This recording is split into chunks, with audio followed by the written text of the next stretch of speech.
الحمد لله رب العالمين والصلاة والسلام على محمد وعلى آله وأصحابه أجمعين. أشهد أن لا إله إلا الله وأشهد أن محمدا عبده ورسوله. أما بعد. We're looking at line number 31 from the Manzuma Al-Adab Al-Shar'iyya, the poem on the legislative etiquettes of Islam. And here the author is going to tell us how we to deal with people who are committing sins, or those who fall into innovation, or those who they openly do major sins. How do we deal with them?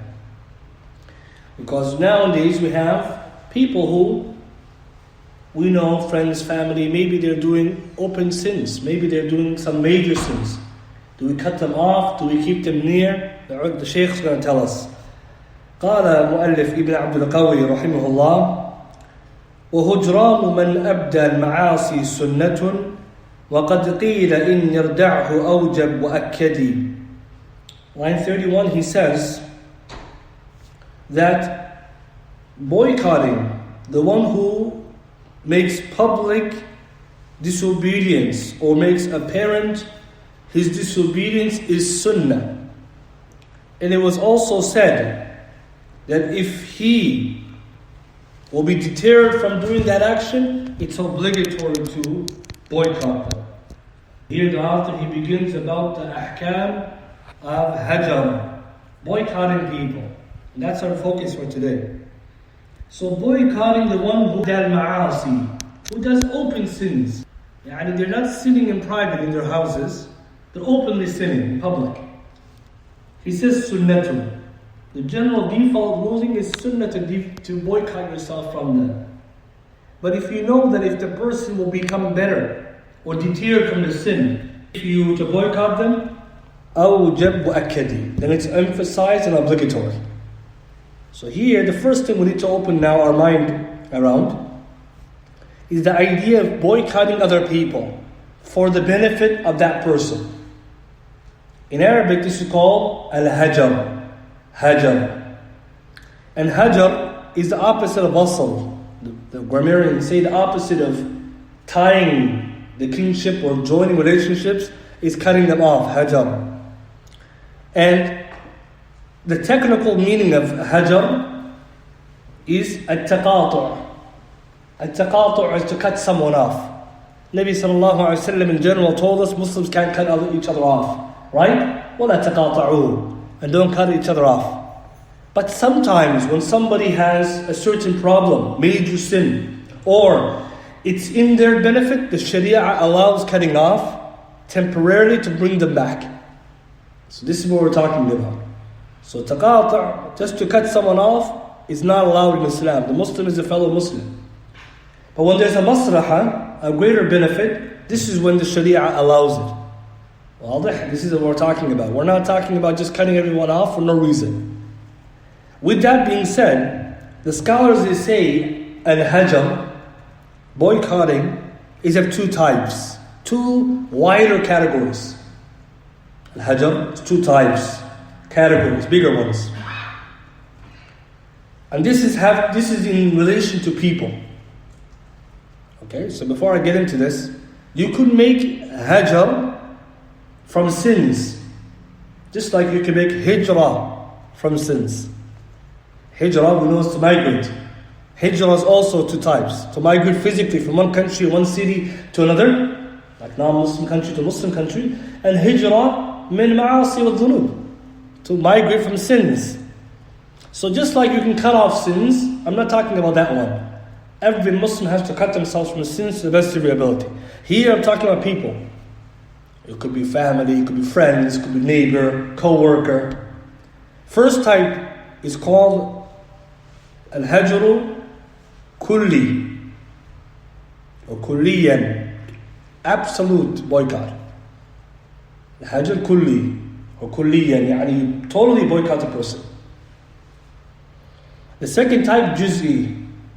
Juz'i is partial boycotting. So you're not cutting them off entirely, but partial dealings with them are not the same. You deal with them differently. Partial, juz'i, or juz'iyan. Kulli and juz'i. So, Hajar, boycotting, is only allowed in Islam when there's a maslahah, a benefit. We have to understand this, because if you don't understand this, you're going to boycott everybody. Someone had a problem with you, someone didn't pay you the money at work on the time, cut them off. It's not allowed in Islam. If it's a Muslim, it's not allowed. So we're talking about maslahah, a benefit legislation allows. Because the ulama here, when we talk about Hajar, I have to mention this point, we're talking about for Sharia reasons, legislative reasons. As for Hajar, to boycott a Muslim for the issues of dunya, it's not allowed. You're not allowed to boycott a fellow Muslim for dunya reasons for more than 3 days. Amur dunyawi, we're not talking about dunya issues. Someone dealt with you wrongly, that's still dunya. 3 days you have. After you have to make salam, right? We're talking about above the 3 days. Imagine you boycott someone for a long time. The Sharia reasons. The ulama mentioned this point. Because some people, they mix the two. You know, somebody, a family didn't treat you nicely, didn't invite you over for the house. You invited them, they didn't invite you, cut them off. That's dunya, it's not deen. That's not deen. Deen has to be Shar'i reasons. One of them, we're talking about now, ma'asiyah. Somebody does sins, major sins, public. So the Shaykh Ibn Abdul Qawwi, he says, وَهُجْرَانْ بَنْ أَبْدَ الْمَعَاصِ سُنَّةٌ. The one who openly does the sins, boycotting them is sunnah. But if you know you can deter them from the action, it's wajib. Now let's look at what the ulama have said about this. The scholars, they mention, if somebody does major sins, how do we deal with them? First thing, the person who does major sins, who's a friend or family or acquaintance, to boycott them kulliyan, entirely, if there's a maslahah in doing so. That's the first one. The scholars say if someone is doing a major sin publicly, for example, or they major sin and they don't mind, they're not hiding it, they're just in front of everybody, you are allowed to do the boycott, which is kulli, entirely. You can stay away from them. But now, does that mean every time I see somebody who's smoking, a family member who gets involved in lottery, or I just cut them off? No, not so fast. We're just talking about the general, then we have to talk about specific. Generally, you're allowed to boycott them. Why? Because there has to be maslahah. You want them to correct their behavior. Not just because you want to cut them off, it's easier. Correcting, maslahah. Second type is somebody who does minor sins. Minor sins, you can't cut them off entirely. Because we all commit minor sins. Who's free of minor sins? Nobody. So if the one who commits minor sins, you do the hajar, which is juz'i. You treat them in a different way, nicely advising them, but you don't cut them off entirely. One more, someone who does sins hiddenly in their home. You can't cut them off totally. Hiding it, right? Is different than one who's in public. So let's say there's somebody who has a drug issue. Muslim who's struggling with drugs. If they're publicly taking the intoxicant, they don't mind, we're allowed to make open on full cutting them off for maslahah. But let's say they're doing it in their home. They're ashamed. Someone who smokes in private, they know it's wrong. I can't cut them off entirely. I have to advise them. You have to treat them nicely, guys. The Sharia tells us each case is different.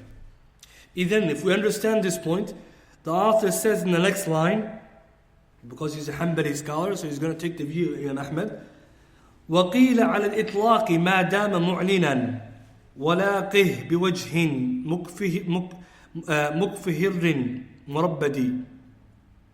He says, the person, it was said by the ulama, it's obligatory to boycott a sinner who sins openly, unrestrictedly. You unrestrictedly can boycott them. And you have to meet them with a stern and gloomy face. Now the Shaykh, what is he telling us? Some of the Hanabila, they held this view. Right? They held, because it's Hanbali, we're going to quote Imam Ahmed here, that the person who is committing major sin, some said you can boycott them if it's for their deterrent. Another view is you can boycott them sunnah. He says one view is boycott them mutlaqan, unrestrictedly. And whose view is this? Imam Ahmad is a quote from Imam Ahmad. He said, it's obligatory to boycott the disbeliever, the one who falls into disbelief, or fisq, or wickedness, like bid'ah, or innovation, or any kind of wickedness, if the person cannot refute them and you're afraid for your own self. You see? The one who can't refute the person, the one who can't correct them. Imam Ahmad said you can cut them off. And he says, وَقِيلَ, it was said by Imam Ahmad, وَيَجِبْ هَجْرُهُ مُطْلَقًا. Imam Ahmad, was reported that he said this, that generally, unrestrictedly. But, like I said earlier, it's not the case. This is one view, but the more correct view, every boycott has to be, depends on the maslahah. It's very important. Hajar, it revolves around maslahah. If you don't understand this point, you're going to make a lot of problems. Because you're going to boycott people and it's not going to help. طيب. What is the ruling then about the boycott? How can we conclude? What's the final statement? Boycotting the one who commits sins, whether it be family or friends, you must examine the maslahah, the benefit. If you know that the person, if you cut them off entirely, that they're going to change their behavior and they're going to stop what they're doing because they find that you're upset and they look up to you, or you're a close friend and you stop talking to them or hang around with them, then you should boycott them temporarily till they bring them back. If you know that if I boycott them, they're going to get worse, that's very important. They're going to get worse. Like some people we know, if I leave them alone, they're going to get worse and worse because you're the only guy telling them, fear Allah. Then you're not allowed to boycott them. You see, the mashayikh revolve on maslahah. Today we know many people, if you're the last person, you're the final person who tells them fear Allah. When they see you, they have haya. Maybe you're the only person who keeps them in check. It's easy to say, okay, this guy is bad, I'm going to get rid of him. And if they're going to get worse, that's not good. Sharia doesn't tell us to do that. وَلَا تُفْسِدُوا فِي الْأَرْضِ بَعْدَ إِصْلَاحِهَا. Don't do fasad. Wallahi la yuhibbu fasad. If you want that someone's doing corruption, you want to help them. Ad-dinu nasiha. For who? The awam too, right? You have to keep that in mind. So this is what the ulama say. The whole issue revolves on maslahah. How about the person of innovation? That's the next category. The mubtadi', the deviant, the innovator. That one too revolves around maslahah. A lot of people, they don't know that. Our ulama, the vast majority of our contemporary scholars and the salaf, they mentioned that. The hajar from the mubtadi' also revolves around maslahah, or your inability to respond and refute them. Because we're not supposed to mix with the innovator. The true innovator, stay away from them. But then what about if there's a maslahah that we have to go to them? Yani dunya with maslahah maybe. Or the person, you, yourself, are talking about a lay person versus an alim. See the difference? We're not talking about the mubtadi' da'i al-bid'ah. It's different than the lay person who doesn't know anything. So we're going to talk about innovator in a second. Let's talk about the friends for this one for a moment. So the ulama now they answer the question, how do you deal with friends and family who commit major sins, maybe publicly or privately, or generally are upon evil? Do I boycott them? Shaykh Salih Fawzan, Hafidhullah, was asked this question. And he said that, Hafidhullah, that boycotting the believer for more than 3 days is not allowed, based on the hadith in Bukhari and Muslim. And then the Shaykh, he gets down to the point where he says, if the person is committing ma'asiyah, it's a major sin, and they're not going to leave it off, then it's obligatory that you give them nasiha, and you make them fear Allah subhanahu wa ta'ala. And he says, if they're not going to stop their sins and won't repent, then you can boycott them. You tried, it doesn't work, you can cut them off. لأن في الهجر تعزيرا, because in the hajar is ta'zir, a type of discipline for that person.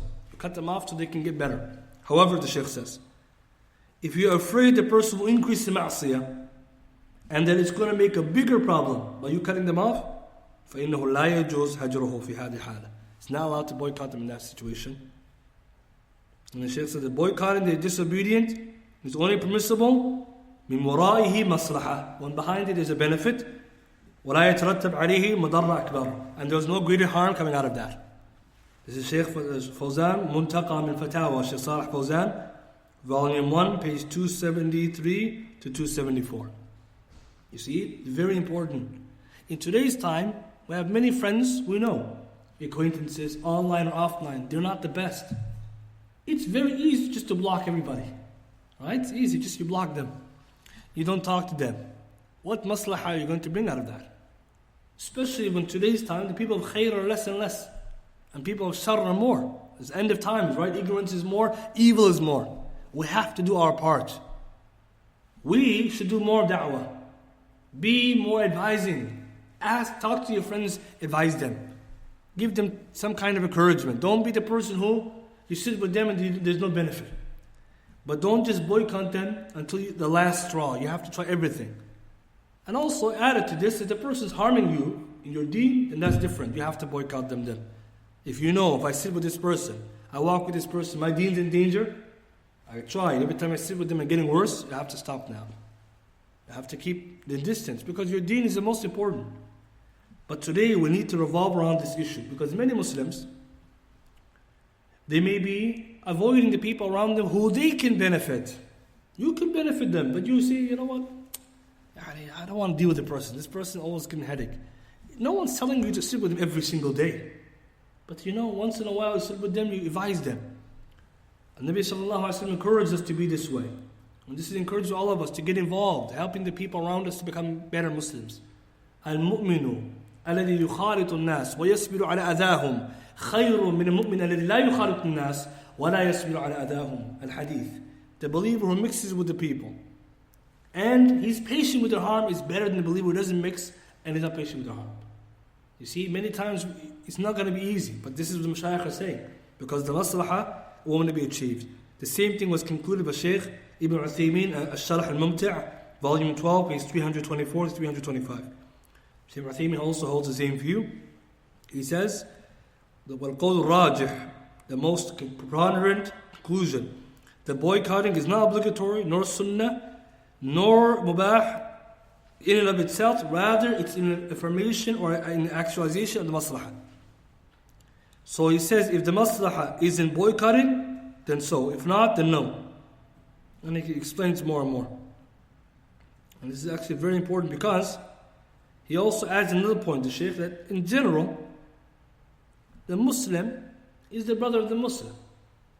Boycotting someone entails a lot of things. No salam, wala kalam. You're not going to give salam, you're not going to speak to them. You might even change the way you look at them. These are serious things.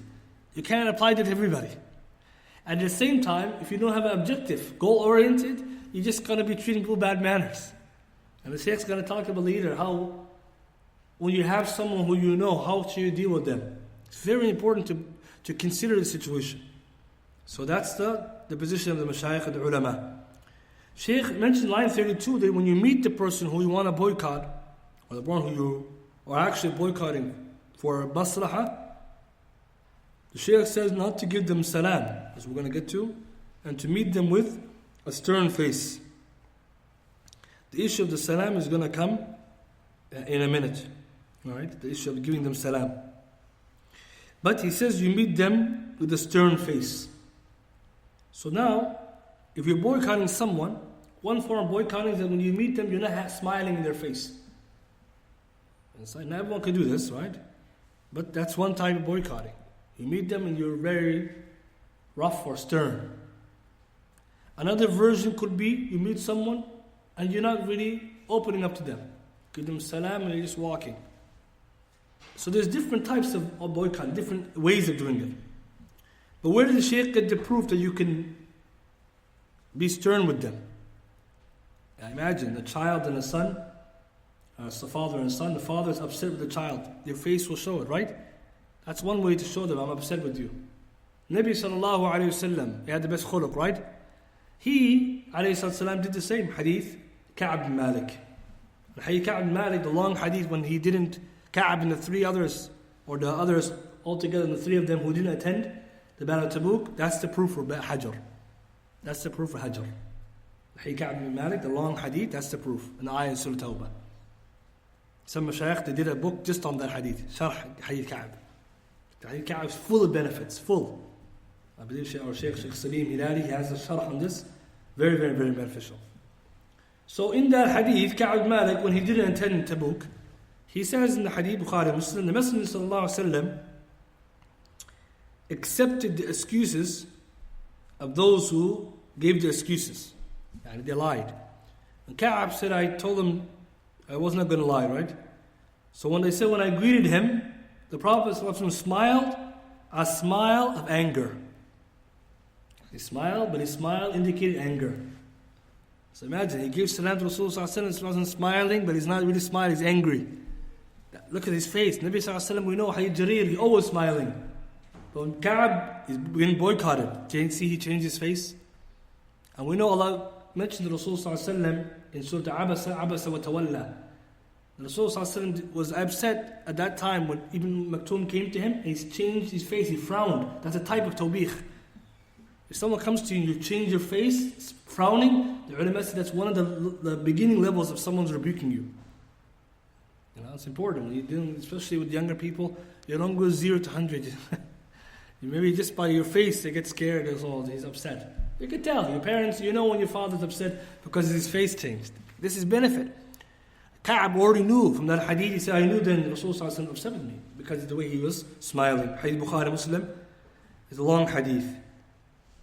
So the hadith Ka'b, if you go to it, Ibn Hajar mentions from the fawaid of this hadith, from the benefits we see are many benefits. And he takes that, from those benefits is the issue of that the nahi and hajr fawq al-thalath, boycotting a Muslim for more than 3 days, is carried to be ma lam yakun hujranuhu shar'iyyan, as long as the boycotting is not to do with legislative reasons. See, this hadith Ka'b is the proof that boycotting for more than 3 days is allowed for shar'i reasons.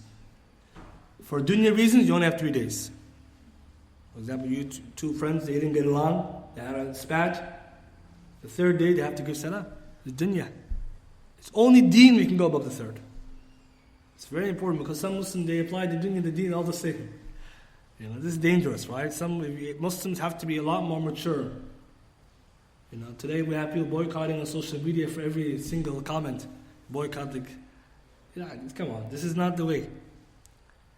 With this being said now, a side benefit, when it comes to boycotting as well, one type of boycotting is Hajr al-Jamil. Hajr al-Jamil is a beautiful boycotting. وَهْجُرْهُمْ هَجْرًا جَمِيلًا. Allah says, Nabi ﷺ, boycott them, a beautiful boycotting. Fa'idah Ibn Taymiyyah says there's Hajr al-Jamil, Safh al-Jamil, wa Sabr al-Jamil. Most of us, we know Sabr al-Jamil, right? What's Sabr al-Jamil? Anyone knows? Beautiful patience. What does it mean? Someone says you have a beautiful patience. فَصَبْرٌ جَمِيلٌ. It's a sabr بغير شكوى, no complaining. If you're patient, you don't complain, صبر جميل. If you're not telling, you're patient, you're not telling everybody the problems. It's halal to tell people problems and complain to them, but it's not sabr jamil. It's sabr, but not the higher level. Sabr jamil, you don't complain to Allah. See, now Yaqub said, I complain to Allah, sabr jamil. Allahu Akbar.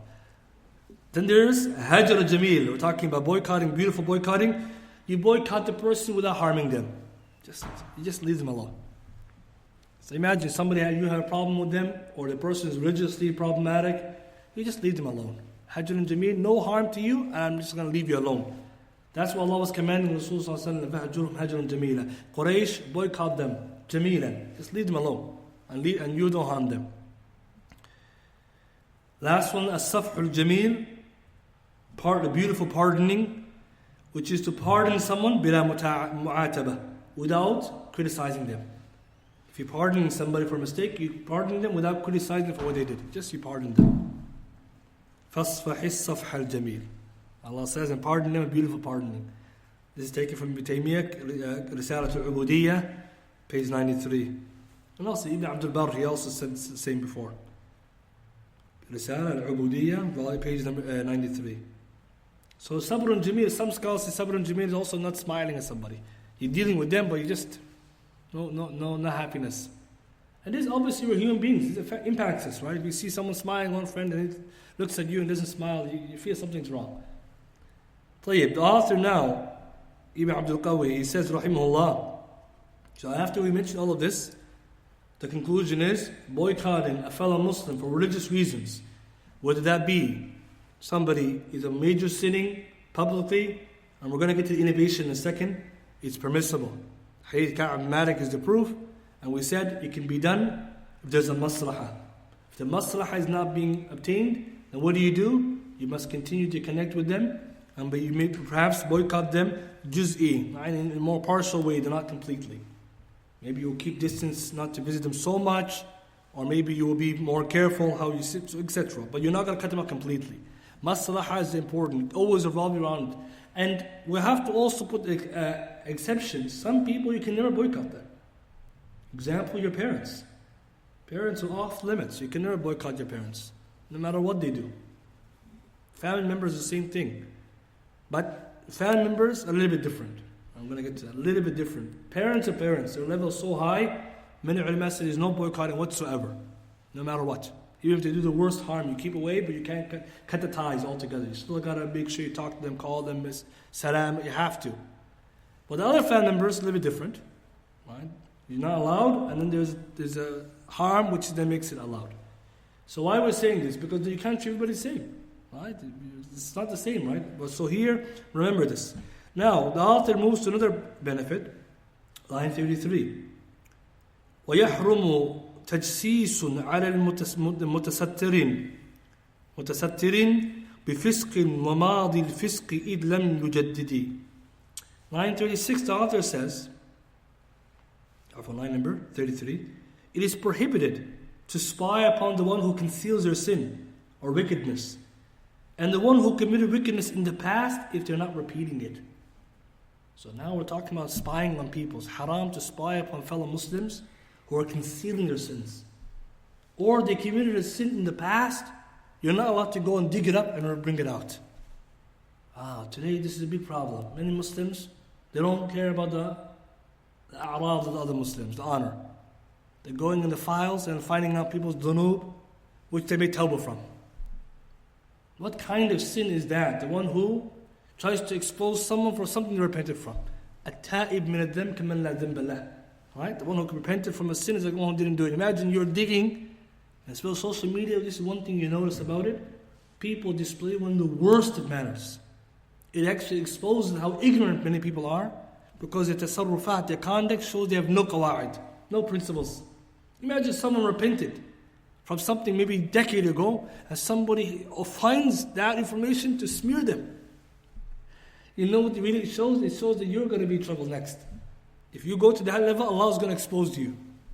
But just imagine how people are doing today. I don't like that person, so he's already free of the sin. And who did this? Who brings this practice of smearing someone from a sin you did before? Fir'aun. When they told Musa alayhi salam, aren't you the one fa'alta allati fa'alta? Aren't you the one who did what you did? Aren't you the one who killed the other man? See, when Musa came with the prophethood, you're the one who killed the man before, right? Musa clearly said, at that time I was misguided. I was upon the prophethood. You can't hold me accountable for something then. How about someone who reverted to Islam? Are you talking about their past? Someone had a past and now they're salih, they're righteous. You're talking about their past? Shaykh says, وَفِسْقٍ مَاضِ الْفِسْقِ. You can't go. As long as you not keep doing it. So they did it and they're not doing it anymore. And you are coming here and you're trying to smear them or attack them. So Fir'aun, when he heard this, he said, وَفَعَلْتَ فَعَلَتَكَ الَّتِي فَعَلْتَ. You were the one who did that, what you did, of killing the person accidentally. وَأَنْتَ مِنَ الْكَافِرِينَ. You were a time a disbeliever. And Musa tells him, yes, I did that. وَأَنَا مِنَ الضَّالِينَ. I was at that time from those misguided, i.e. it was not upon prophethood. We as Muslims have to be careful of those two things. Spying on people who are hiding sins and digging up people's sins. So even the one who is doing amr bil ma'ruf wa nahy munkar, he can't go into people's houses and peer to their windows. Right? He can't go and crack into people's accounts and find out what they're doing. They locked account, you can't go in there and try to find out. You can't, for example, to go into their past. You have to deal with them ala dhahir. So tajassus, spying is haram. Allah said, وَلَا تَجَسَّسُوا, and do not spy. And there's a second thing called tahassus. And there's a second one, it's called tahassus. Nabi sallallahu alayhi wa sallam says, وَلَا تَحَسَّسُوا. What's the farq between tajassus and tahassus? Tajassus is spying. Tahassus is investigating. The ulama said, some said they're ma'na wahid, one meaning, but some said no. Tajassus is when you're looking for evil about people. Or tahassus is speech about others, khair or shar. So if you're doing tahassus, you're just trying to investigate about people's life, good or bad. Usually it has to do with when you're eavesdropping on people. That's tahassus. Or you're asking people, oh, where is so-and-so, what are they doing in their life? Give me the news. That's tahassus. It's not always wrong. In the sense that if it has to deal with you, you can do it. But if it doesn't deal with you, you're not supposed to do it. Yaqub alayhi salam, when he asked his sons to go and look for Yusuf, to go into tahassus, that's because he's his father. But tajassus is not allowed when you're digging in people's private things and trying to find evil. So that's the difference. Tajassus, spying, major sin. Tahassus is investigating people's lives, good or bad. Generally, it's not allowed. It doesn't concern you. من حسن إسلام المرء تركه ما لا يعنيه. It's very important from the goodness of Muslims not to be busy with themselves with that which doesn't concern them. In our society today, this is another cultural problem. We've taught ourselves from our society just to make tahassus everybody. As someone saw what they're doing, what they're owning, what they're buying. You go online, just want to find it. Busy yourself in that which benefits you. If it concerns you, you go and ask the person. So, tajassus of those hiding sins. Whoever does this, goes around digging up people's files or their personal lives or inquiring, no, Allah will expose you. Hadith Abdullah ibn Umar radiyallahu ta'ala anhuma, Nabi sallallahu alayhi wa sallam said, يا معشر من قد أسلم بلسانه ولم يفضي الإيمان إلى قلبه. All you who believed or accepted Islam with your tongue, but Iman hasn't reached your heart. لا تؤذوا المسلمين. Don't harm Muslims. ولا تعيروهم. And don't abuse them, insult them. ولا تتبعوا عوراتهم. Don't follow up their awrat, their private affairs. This is very important. ومن تتبع عورة أخيه مسلم تتبع الله عورته. ومن تتبع الله عورته يفضحه ولو في رحله. Whoever then tries to go and investigate his fellow Muslim brother's life and their dirty practices or mistakes or sins, Allah will expose them ولو في رحله, even in their own houses. Today we find so many people in our society, since the lockdown, they've been exposed. And sometimes you wonder, why are people exposing people? Sometimes people are doing this because they have bad intentions. And sometimes maybe they were exposing others and Allah exposed them. Today, we know it's haram Muslims to expose others. This is a big problem today. Today we just go and expose someone, cancel them, right? You're going to expose them. If you expose people, I've found this, Allah will expose you. And this is scary because a lot of people today, as you noticed, there's nobody innocent anymore. Go online, so-and-so have been smeared, accused, this, that. And sometimes it's true, sometimes it's not. But where is the problem? Somebody's worrying about their problems, their sins, or the person himself probably was doing something similar and Allah exposed them. Be wary of that. It's haram in Islam. So if you're ordering good and prohibiting evil, you do not spy on people, you can only judge an appearance. Hadith Mas'ud radiallahu ta'ala anhu, Riyadh Salihin and others, they came, brought him someone whose beard was dripping with alcohol. And they told me, Mas'ud, we've got to punish this person. He said, we're not allowed to spy on anyone. If we see something apparent, then we'll deal with it. Just because someone's beard is dripping with alcohol doesn't mean they drank it. And someone said, what's better proof than that? What? Someone can't throw alcohol then? You see, some people, they don't have the mashayikh, they actually speak about that. You pass by someone, they smell like smoke. Is everyone who smells like smoke smoking? What if you sat in somebody's Uber and he smokes? How about your family member smokes and not you? Where is the husn done? Today, mashayikh mentioned, be careful. Shaykh Uthaymin especially warns that don't judge, don't be hasty. When it's clear cut, no way escaping, then we have to judge. But just someone comes and say, look at what he's doing. If that's the case, all of us can be guilty. Because we don't have the full story. Be wary of that. Then the Shaykh moves on to the innovator. It has special categories. He says, وَهِجْرَانُ مَنْ يَدْعُو لِأَمْرٍ مُضِلٍ أو مفسق احتمه بغير تردد على غير من يقوى على دحد قوله ويدفعه إضرار المضل بمذود. So he mentions now a combination. He says now, and upon the one who is not, he says, line 34. He says, boycotting the one who calls to an affair which is misguided or wickedness, then avoid him without any doubt. And this is for the one not strong enough to refute their statement and deflect the harm of the misguided one with their tongue. So now we're talking about a person of innovation. Mubtadi'. And the bid'ah is of two types. Bid'ah mukaffara, and the one takes you out of the deen, and one which is mufassaq, it makes you a wicked person. Bid'ah is two types. One, when you do innovation, made up something new in Islam, it's not allowed to make up new things in Islam. It makes you a wicked person. The one that takes you out, it's something's kufr. It's aqidah, usually related.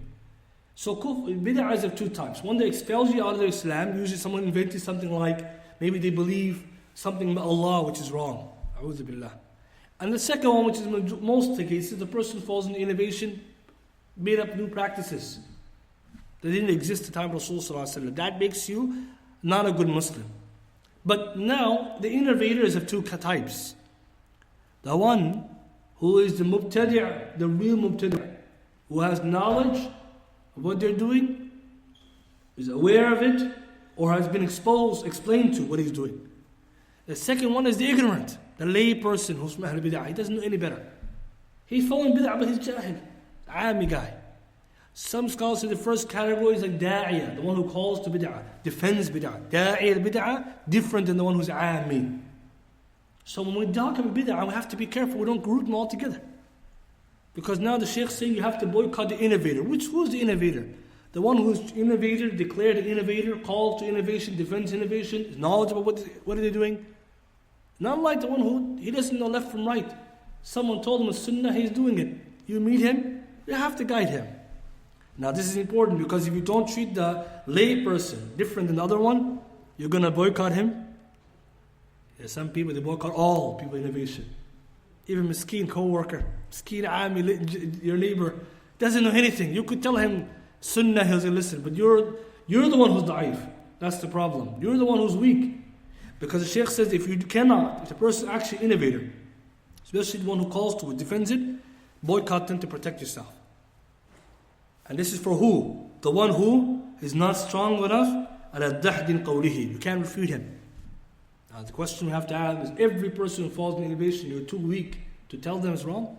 No, we can't treat them. They have to differentiate. You know your level too. Someone's knowledgeable about the innovation, stay away from them. He might give you doubts. But some person who he made a mistake maybe. Maybe somebody, he's practicing Mawlid Nabi.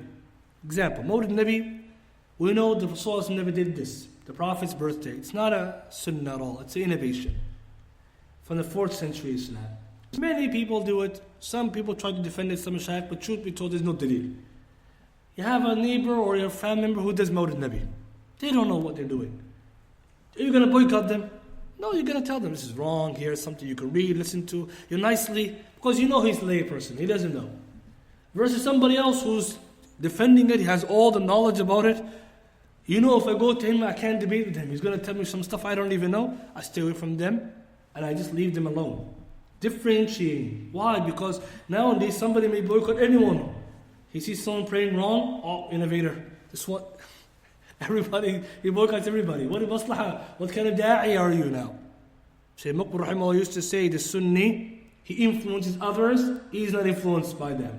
You have to be strong in your character. You can't be someone weak. You see someone, you know them, you can help them. Don't be, oh, I don't know, I can't. No, just tell them the truth, be nice to them. But sometimes you notice, we're the problem. You know, we're getting there, I can't tell them, akhi, you know, that's not right. Just tell them, don't worry. Especially if you know he's a lay person. So ulama, they actually differentiate between the two. Because the one who is a da'iyah or knowledgeable, who is upon innovation, that's different. You stay away from that person.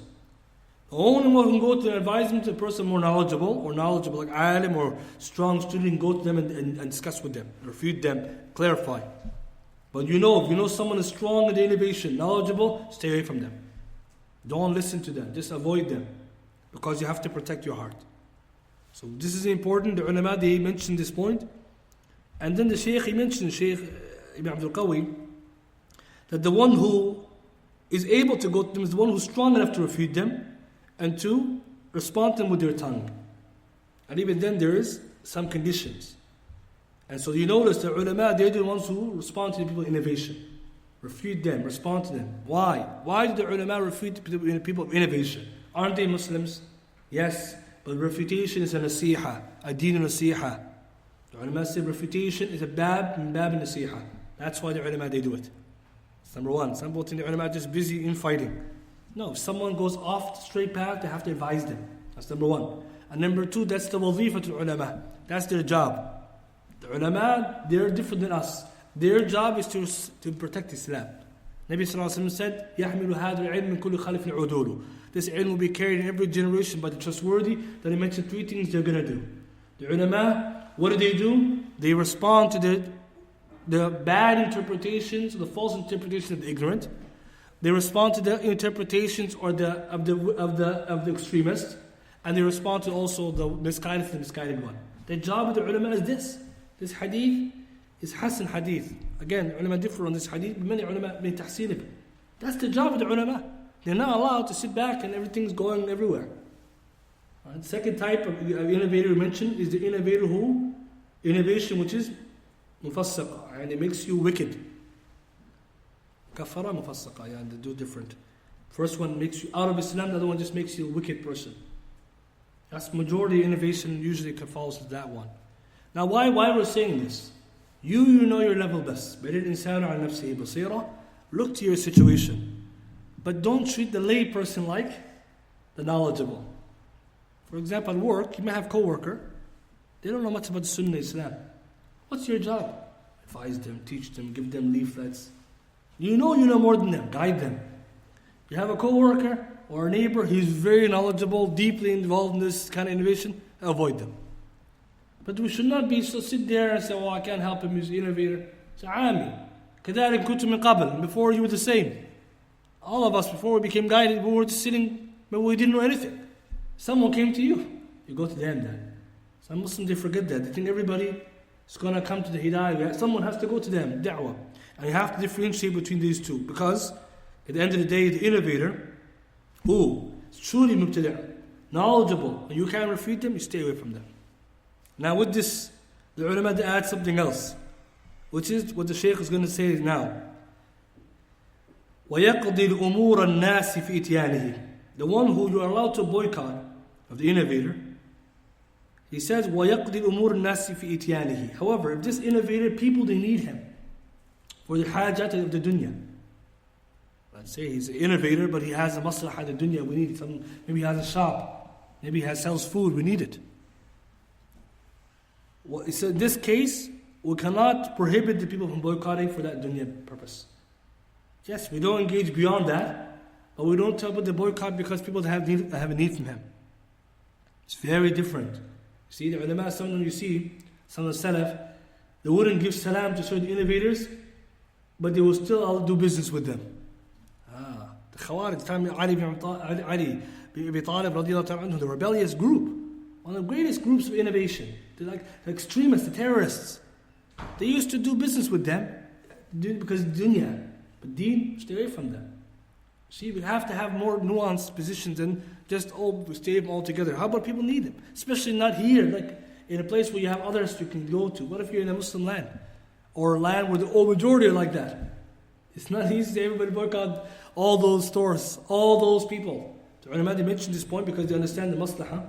And added to this, because there's no contradiction between people taking something different from that person and still being refuted. Because the nasiha, right? People just missed it too. Just because we refute the person doesn't mean we took them out of Islam. Right? There's another problem. Some people think why are we refuting them? They're Muslims. Yes, and they fall into innovation. And where is the proof you can boycott an innovator? Hadith Rasulullah sallallahu alaihi wasallam. Nabi sallallahu alaihi wasallam told us, there will be people who are coming after you, they were narrating hadith you never heard, nor your fathers. فَاحْذَرُوهُمْ, be wary of them, he said. Hadith Bukhari, Muslim, Hadith Aisha, be wary of them. Nabi sallallahu alaihi wasallam said that. وَمَا أَرْسَلْنَاكَ إِلَّا رَحْمَةً لِلْعَالَمِينَ. He said that, not me and you. Because some people have the position that Rasul sallallahu alaihi wasallam never said anything like that. He's rahmah, العالمين, everybody. Nabi sallallahu alaihi wasallam, one hadith in Sunnah Abi Dawud, isnad is Hasan. He said there will be a group of my ummah coming, or the Qadariyya, the people who have problem Qadar. They're the Majus of this ummah. They're the Zoroastrians of this ummah. Because they have similar Aqidah issue in the way they differentiate Qadar the way another group does in another issue. What did he say about them? He said when they get sick, don't visit them. And if they die, don't attend their janazah. Hadith Hasan, Sunnah Abi Dawud, Hadith Hasan. So why am I saying this? Because some people, they can't understand this concept. They say, this is very, what is this? Islam and Muslims, and Muslim, Akhul Muslim. The Akhuwa is not removed by these points. Doesn't. We don't say he's kafir. As long as he's not doing the kufr, we're not saying that. We're saying that the way to deal with them, are the way to deter them to bring them back.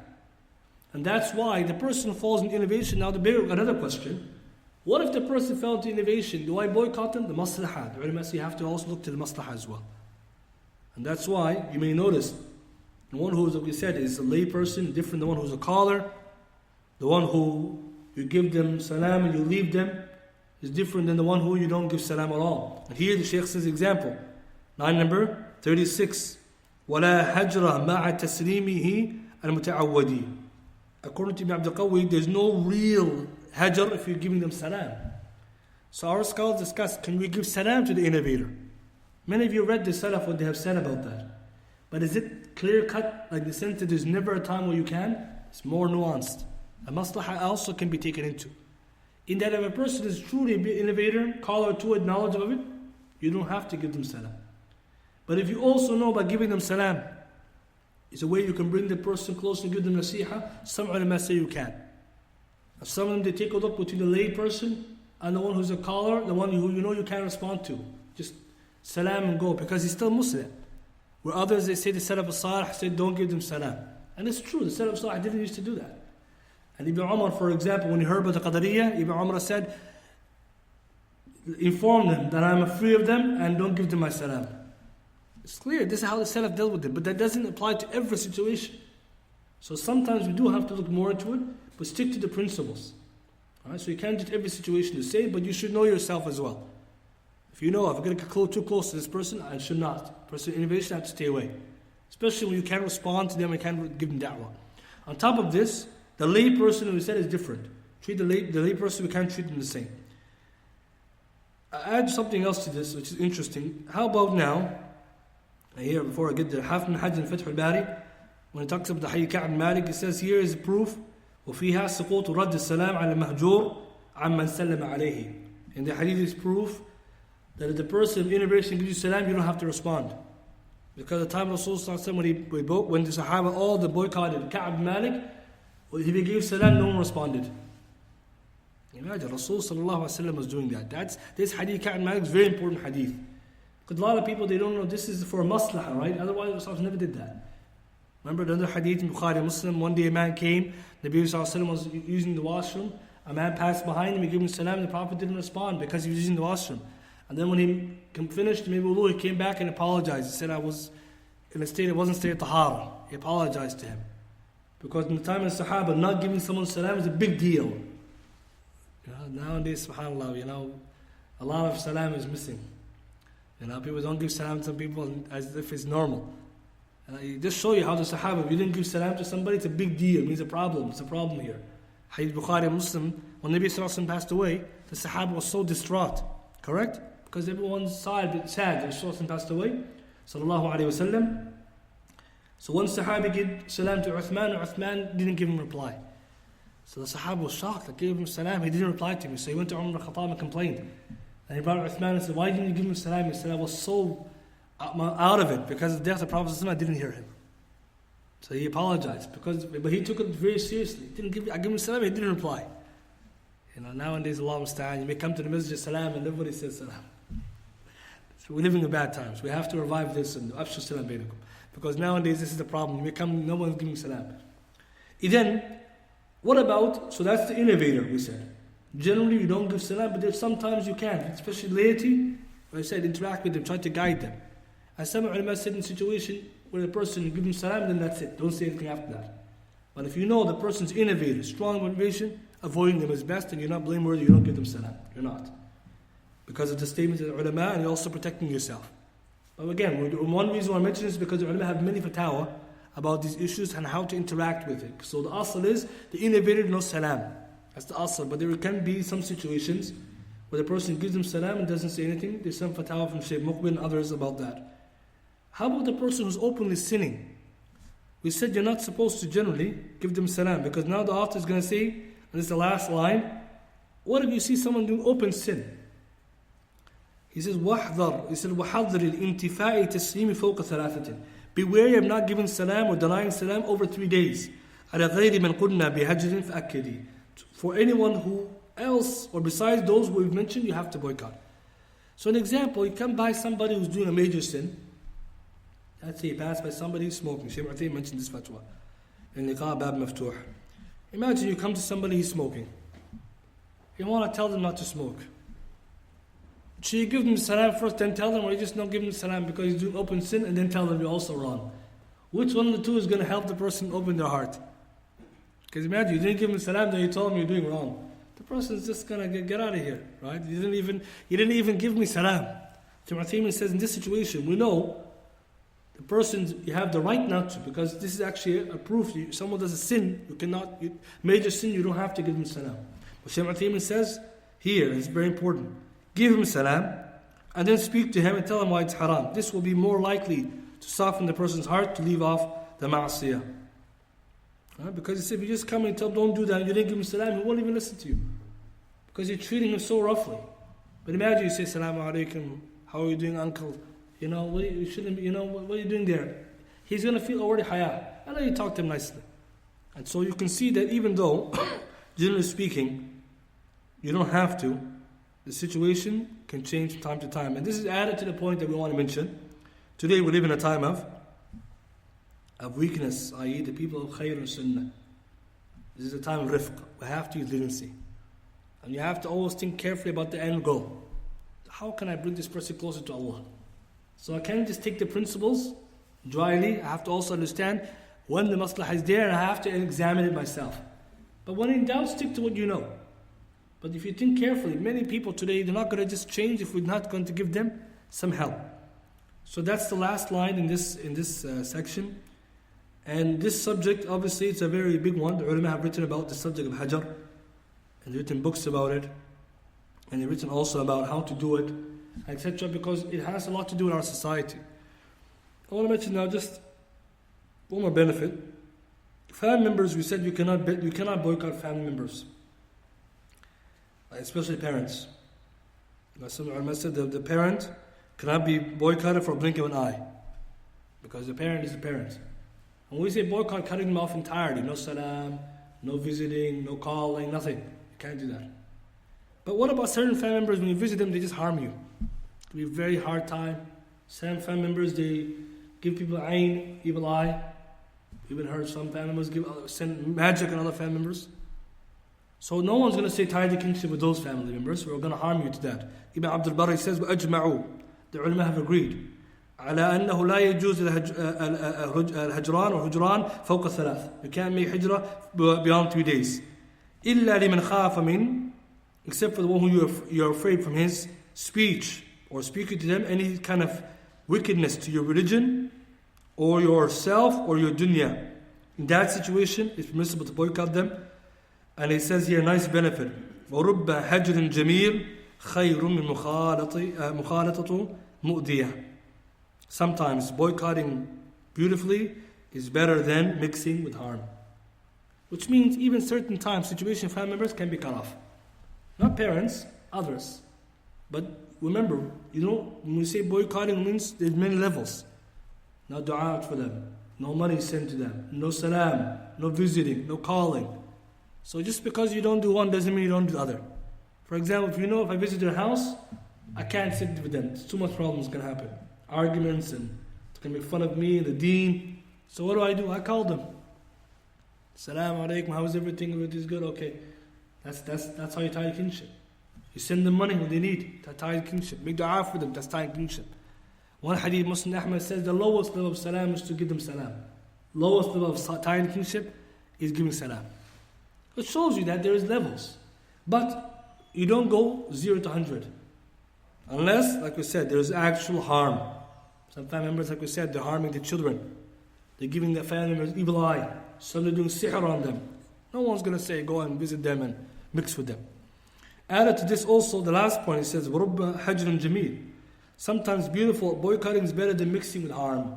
Sometimes you have to be smart. If you have a friend you mix with, like we said, he does sins, I want to help him.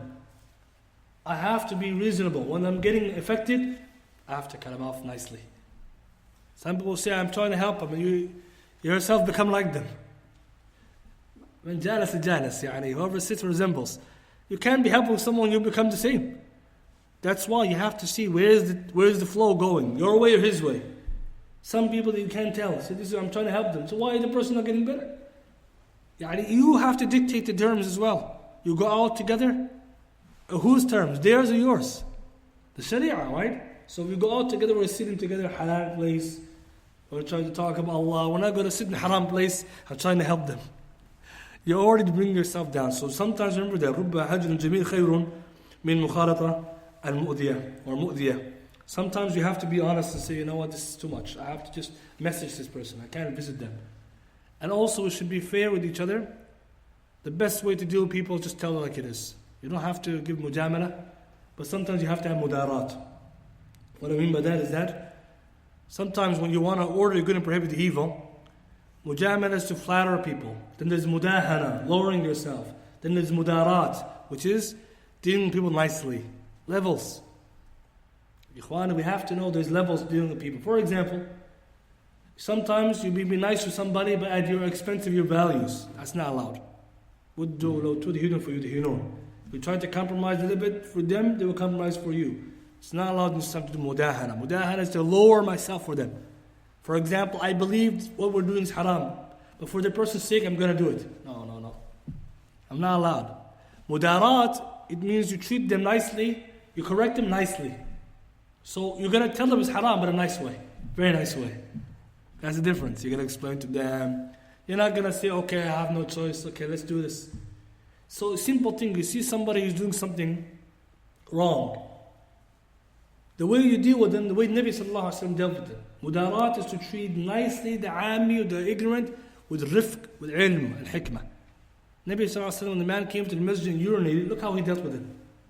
Right? The Sahaba were rushing to do khayr, to stop him. He allowed them to finish, pour water, explained. The man never urinated again in the masjid or ever. He's never forgot that lesson. But if you did the opposite, you told the person like it is, you iqamah to hujjah, you established the proof on them with roughness, with no explanation, you're thinking in your head, man, I taught that person a lesson. The only lesson they learn, I'm not going to come back to that guy again. I don't want to deal with those kind of people. You have to think, mudarat, it doesn't mean changing the message, just change the delivery. So for example, someone comes to you with a criticism or something which they don't agree with you. You have to have a spacious chest. You're willing to accept. Fadl, what's the issue? They say everything they want to say. You listen to them. You explain to them nicely. They'll be so amazed that you can even listen to them when they criticize you. They'll be already amazed. And then when you explain nicely, they say, this is a true sheikh, true beneficial brother. Look how nicely he dealt with me. But someone will come and criticize you. We know they're ignorant about what they're saying. But you can't even listen. You just attack them and say you're ignorant, get lost. What kind of da'wah is that? So think about mudarat as well. The ulama always mention one of the cures of dealing with people is mudarat. To be courteous, nice with people, but the message is the same. You don't change the message. Because if you change the message to everyone who comes to you, that's two-faced. That's not allowed. You tell this guy it's halal, tell that guy it's haram. No one is saying that. We're saying stick to the principles, but the way you deliver. And the ulama also advise, as you said here, you have to look to yourself and the situation. You know yourself best. If you can't help this person, you try to keep distance. And be nice with them. But if you know you can help them, give them nasiha in the best of manners. invite them over, sit down with them, give them. And one way to da'wah to people, to reach their hearts, give them. If you give people things, nothing will stop them from listening to you. Because no one bites the hand that feeds them. You give them food, you give them money, but wallahi, that's one of the easiest ways to reach the heart. Nabi sallallahu alayhi wa sallam, he gave so much to Safwan bin Asal. He said Rasul sallallahu alayhi wa sallam was the most hated person to me. But he kept giving me till he became the most beloved person to me. Hayd Muslim Ibn Ahmed. That's da'wah Rasul sallallahu alayhi wa sallam. Imagine you keep giving the person money, gifts. How could you hate this person? But what happens, you also notice that sometimes you have to do that in order to bring the message home. You give them something, you invite them nicely, and then you tell the truth about something. The person will take it easier. But if you just tell them like it is, straightforward, ادعو إلى سبيل ربك بالحكمة والموعظة الحسنة. طيب, inshallah, that's the end of that line or that section. The author in the next chapter talks about adab of salam and isti'dhan, seeking permission. And so, inshallah, we'll go from there next week. And all these lessons that we mentioned here, we'll try to practice this within our lives. Try to practically take them to your life and make them pragmatic when you deal with your family, your friends. Treat them in the best manner. Look to the result. As I said before, all these messages show you adab. Inshallah, we'll take some of the questions. The question says, if you know your sibling is doing something wrong and you tell your parents then does that count as exposing them? No. If they're doing wrong and you tell your parents so they can advise them, this is khair. Because you know they're doing wrong. The ulama say now, if somebody like was ordered to do good and prohibited evil, is not allowed to spy. But let's say in the situation that there's somebody, they're planning something very bad and you know about it. In that situation, you have to stop them. Same thing, if you know someone told you that someone is planning a very bad thing, you can't say, I can't spy. You know, the news came, it's verified, you have to do something. So if you see your siblings do something, if you can advise them, this is the best. Because once you heard about something without wanting to find out, Qadar Allah, you saw it or you heard it, what do? You advise them nicely. And that's what it is. You hide their sin and you advise them. But if you know that it's not listening, or you know you can't do the job, you tell your parents, and you tell them in a way to let them know, don't let them know that I said that to you, just let them know, because the parents also have a responsibility. This is okay. But the intent is not to expose them. The intent is to correct them. And this is when you stumble across something without wanting to. For example, sometimes you find somebody, you found in their car or their office or something haram. Now I didn't want to see that, but now I have to do something about it to the best of my ability. Question says Rasul didn't give salam to someone because he wasn't in a state of tahara. What does this mean? It means Rasul never used to give salam or remember Allah except in a state of tahara. That was his sunnah. So we know you can give salam, you can remember Allah without tahara. But Rasul never liked to remember Allah except in a state of tahara. And that's why we know the hadith of Aisha and others. Rasul he used to remember Allah subhanahu wa ta'ala fi kulli ahyanihi, all times. And he always tried to be in a state of tahara. That's his sunnah. But it's not a must. But what we take from the hadith, he will also apologize when he couldn't give the salam. That's how he used to be. Right? So this is what it means. Any other questions? Yes. Can you, the hadith, من تتبع عورة أخيه المسلم تتبع الله عورته ومن تتبع الله عورته يفضحه ولو في رحله. يفضحه. Yeah, في رحله. So يفضحه means you allow to expose him ولو في رحله. Even if it is, رحل means his bait.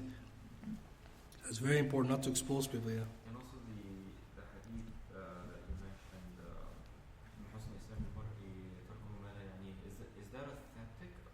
حديث حسن, حديث حسن من حسن إسلام المرء تركه ما لا يعنيه, حديث حسن, according to many of our المحققين. So also a benefit we add to this point is that it's also haram to spy on family. يعني some people think it's permissible to spy on their wife and kids. It's not allowed. Sahih Muslim, نبي نهى الرسول صلى الله عليه وسلم أن يطرق رجلا أهله ليلا. Not allowed for a man, if you travel and they're coming back, to come to the family at night time. The etiquette when you travel, if you're coming to the city, you don't come to your family in the middle of the night. Unless you tell them beforehand, I'm coming this time, prepare. Because the hadith says, يتخونهم أو يلتمس عثراتهم. So that's how you will deceive them or you will expose their faults. So imagine you didn't tell your family you're going to come and you come in the middle of the night. No one's expecting you. When you open, you see something you're not supposed to see. Or you find them in a state maybe they're weak in iman. So even this, some ulama say, is haram tajassus al ahl, the family. Unless, of course, there's a need, shar'i, and that's different. So this is a point, because there's some people, I don't know, yani we hear people today, they put in cameras in houses and things like this, right? Is this real? People do this, right? It's haram in Islam, yeah. Yes. Regarding like boycotting, say if you have a family member, like you say you visit your uncle or aunt, and then your cousins, they have to settle in like shaking the hands of their first cousins, or and even if you advise them, you see it, they do it with other cousins. Do you still stay in that environment, or what do you do? So that's a good one. So usually, sometimes the family, some of them, they're shaking hands between the cousins, and which are not allowed to. And so at the end of the day, you have to investigate the maslahah. So certain family members, they don't see this to be big. They don't understand that the cousin is a family member, but not a mahram. You can marry them. So what happens, you visit them, they're, everything's mixing, and you're there, and you can't say anything. So you have to look at the maslahah. Me staying there, do I still benefit them in my presence? That I keep them in check or remind them, or my presence is just making things worse? Because in there you can't control what other people do, but at the same time you could find ways to visit them without having to witness something wrong. For example, if I can visit them separately, or me being there, even though some things like this happen, I can still correct them, and I can tell them good things in the gathering. So you have to weigh up the maslahah, because like I said, cutting them off or someone does a sin in order to correct them is only when we know they're going to be corrected by it. Sometimes that could create a bigger problem, because they're looking at the wrong of shaking the hands. They'll say, no, he's not even visiting us.